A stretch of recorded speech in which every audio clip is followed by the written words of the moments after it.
Welcome back to the Whiskey Explorer. Thanks so much for tuning in, guys.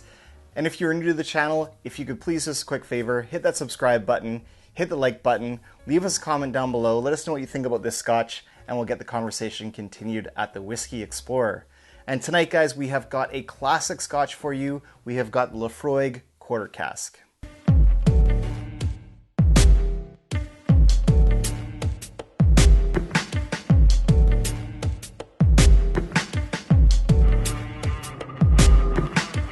All right, so what we've got here is Laphroaig Quarter Cask, and what it is basically, we're not sure on the age on this, so there is no age statement on here, so this is what they refer to as an NAS scotch, so no age statement, NAS. So we don't know the age on this, but we can suspect that it's a little bit younger than the Laphroaig 10, which is kind of their flagship scotch in the Laphroaig line from the Laphroaig distillery.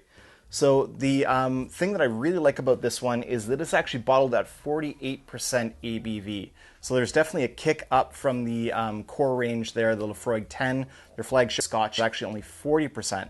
But I will say this about the Laphroaig 10. I haven't reviewed it on the channel here yet, but it is definitely packing a very high ppm, parts per million of peat in the scotch there. And it's definitely got a peat punch to it. So I definitely wouldn't describe the Laphroaig 10 as thin or weak. It's definitely still a strong flavored whiskey.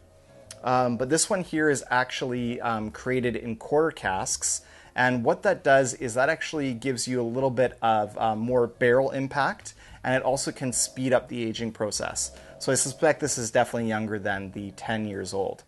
So normally the scotch is put into a 53-gallon barrel, so a nice big oak barrel like this one here. Laphroaig quarter casks are much smaller, they're a quarter of the size, so you definitely get more interaction with the whiskey and the wood, higher barrel impact, and it has that accelerated aging property that it can help the scotch out as well.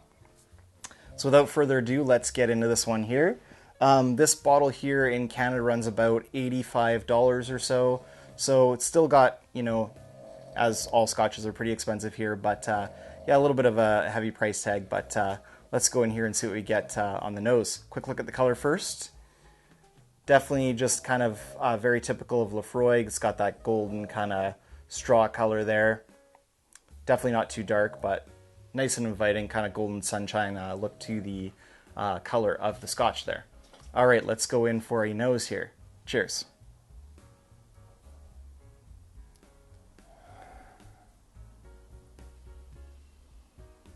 So it's definitely very peat forward on the nose. So there's definitely, like, it's very bonfire reminiscent. So bonfire, campfire, peat. Almost reminding me of like Lagavulin, and that it's got that kind of beachy, beachside bonfire thing really going on for it. Like, you know, kind of like after fire's gone out at night and you can kind of smell the sea, and you can, you know, smell the ocean, smell the embers in the bonfire there still kind of smoking. That's kind of the feel of this one for sure, coming out of the nose. But what's great about this one that I love is that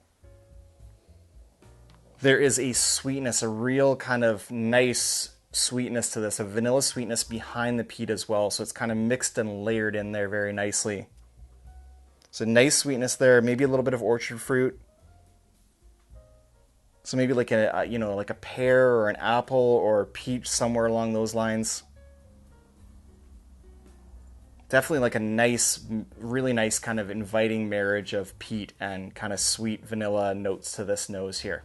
Let's go in for a taste on the palate. Cheers.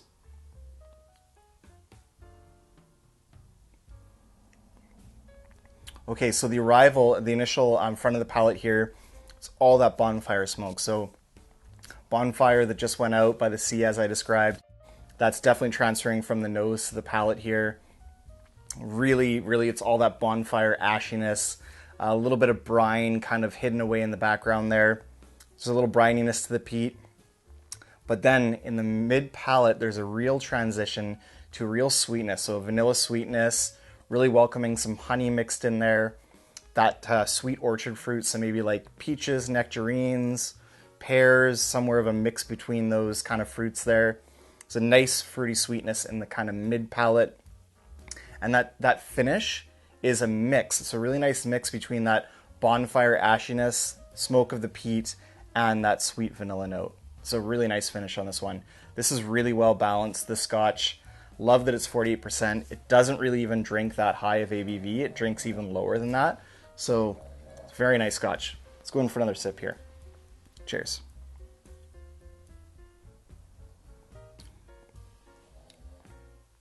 So even more of the sweetness coming out now. So even the initial palate was really mixed in with sugary, kind of honey, sweet vanilla. Really nice combination of the peat and the sweet here. Loving that kind of balance between the two kind of opposing forces here. So this is a really interesting, engaging Scotch. The finish on this is about medium. Price point again, $85. I think there's decent value here for 85 Canadian. Definitely worth adding to your collection if you're a fan of Laphroaig and if you like peat.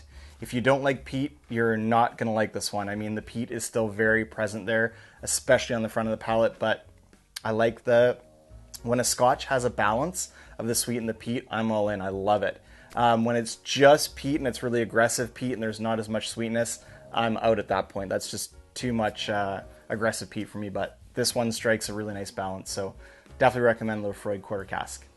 So thanks so much, guys, for joining me for another review. Until next time, may your sails be full and your drams be fuller. Cheers.